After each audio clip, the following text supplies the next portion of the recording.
Have you ever been in a room where everyone is talking at once, laughing loudly, excitedly discussing a soccer game, and you're just sitting there, quiet? Not because you're annoyed, not because you hate soccer. You just don't watch it. But in that very small moment, when you have nothing to add, nothing to jump into, a familiar feeling shows up. The feeling of being slightly out of place, as if something about you isn't quite right. This video isn't here to prove that you're right or that anyone else is wrong. It's for those who are simply different from the majority and who have, at least once, asked themselves quietly, is there something wrong with me? Soccer has never really been just soccer. In many societies, it's a shared emotional language, a way for people to feel connected without having to say very much. When people watch soccer together, they're not just following the ball on the field. They are feeling tension together, celebrating together, feeling disappointment together, releasing emotions together.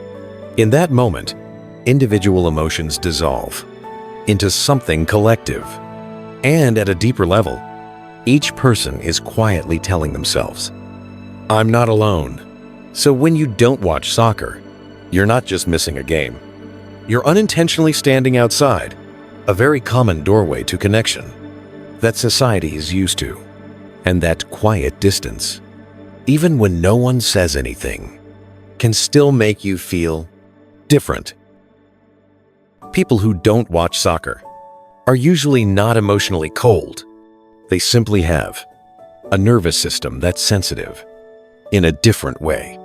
They don't look for connection through emotional intensity. Things like loud cheering, constant tension, dramatic highs and lows aren't always enjoyable for them. Instead, they need emotions that are slower, softer, and more controllable. They recharge when they're in quiet spaces, is thinking on their own, or connecting deeply with just a few people. And for them, a quiet evening is not empty. It's where the mind rests, where emotions settle. Softer tone, drabbling, and in a world that's always loud, needing quiet is not a flaw. It's simply a different way of existing. And that is not wrong. This kind of soft judgment rarely comes from cruelty. It comes from a very human fear, the fear of being different from the group. Soccer, in many cultures, functions like a collective ritual. When people watch together, react together, share emotions together, they're silently telling each other, we're the same, we're safe. When someone stands outside that ritual, even quietly, the sense of agreement is disrupted. And instead of asking, why is this person different? The crowd's mind chooses an easier question.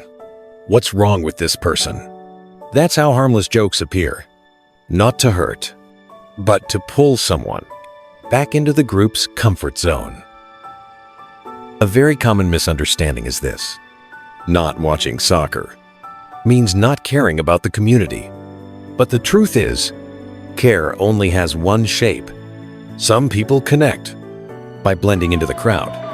Others connect by observing, reflecting, and choosing carefully where they place their emotional energy. Especially for men, not watching soccer often clashes with old expectations. Be loud. Be tough. Be the same match. When someone chooses quiet, society often doesn't know where to place them. And what society doesn't understand often gets labeled. But silence is not emptiness.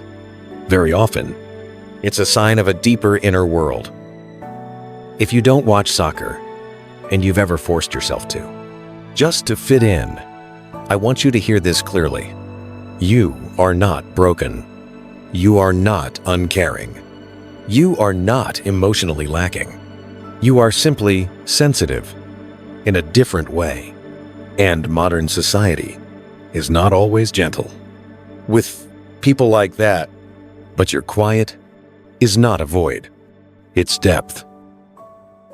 There are moments when you don't really get to choose where you are. It might be your workplace, a family gathering, or a social environment where almost everyone loves soccer.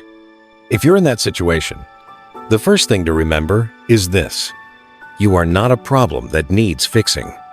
Not watching soccer doesn't mean you're bad at connecting. It just means you connect in a different way.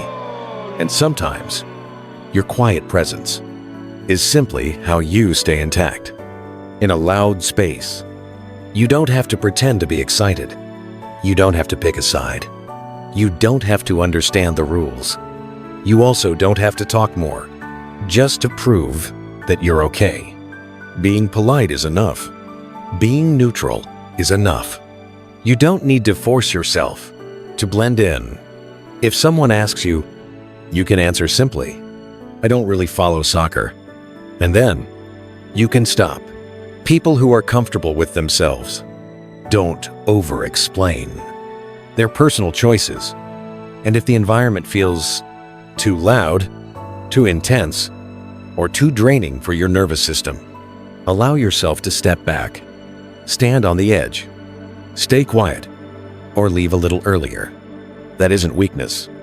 That's self-respect. Just being there is already enough. You don't have to match everyone else's level of emotion to deserve respect. If you do watch soccer and you're still listening, people who don't watch are not looking down on your joy. And if you don't watch soccer, those who do aren't shallow. We're all just searching for connection in different ways. And when we understand that, mockery fades and respect grows. The world doesn't need everyone to shout. It also needs people who can sit quietly, observe, and feel deeply. If you don't watch soccer, you're not outside society. You're simply standing in a different corner of it. And that corner deserves respect. If you've listened all the way to the end, you might be someone who often stands slightly off-center. This channel was created for people like that. No noise, no arguments, just quiet spaces to understand yourself a little better.